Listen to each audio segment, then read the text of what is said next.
بسم الله الرحمن الرحیم. د لر سپین غر مالدارۍ وزارت شرکت ګرانو مالدارانو، دغه غوا چې تاسو ته ښکاري دا د لر سپین غر مالدارۍ وزارت شرکت د افغان په نامه باندې تخمي ستن وه.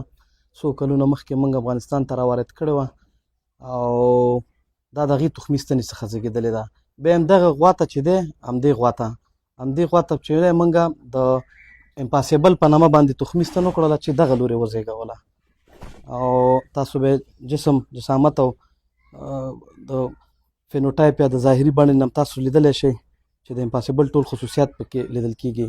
بیا بدبختانه همدغه غوا ته د غیر اصلاح شده مومبیلیارد نسل تخمي ستن القا شوې وه چې په نتیجه کې دغه بچی زېږېدلی دی. نو تاسو وګورئ مالدارانو چې په اول نسل کې تاسو وګورئ، په دویم نسل کې د نسل اصلاح وګورئ او په دریم نسل کې چې دی د یو غیر اصلاح شده مومبیلیارد نه استفاده شوې ده.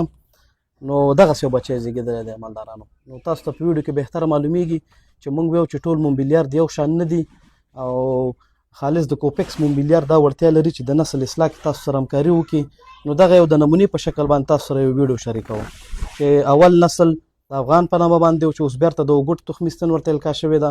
دویم د امپاسیبل چې دې کې هم تاسو نسل اصلاح ګورئ چې د نراویر په نامه باندې د کوپکس مومبیلیارد تخمي ستن القا شوې ده او بیرته همدغه غوا ته چې دی د یو غیر اصلاح شده مومبیلیارد یا نامعلوم مومبیلیارد القا شوي وو چې دوی ته ویل شوي وو چې دا د لر سپین غر شرکت مومبیلیارد دی، خو په نتیجه کې دغه بچی زېږېدلی دی.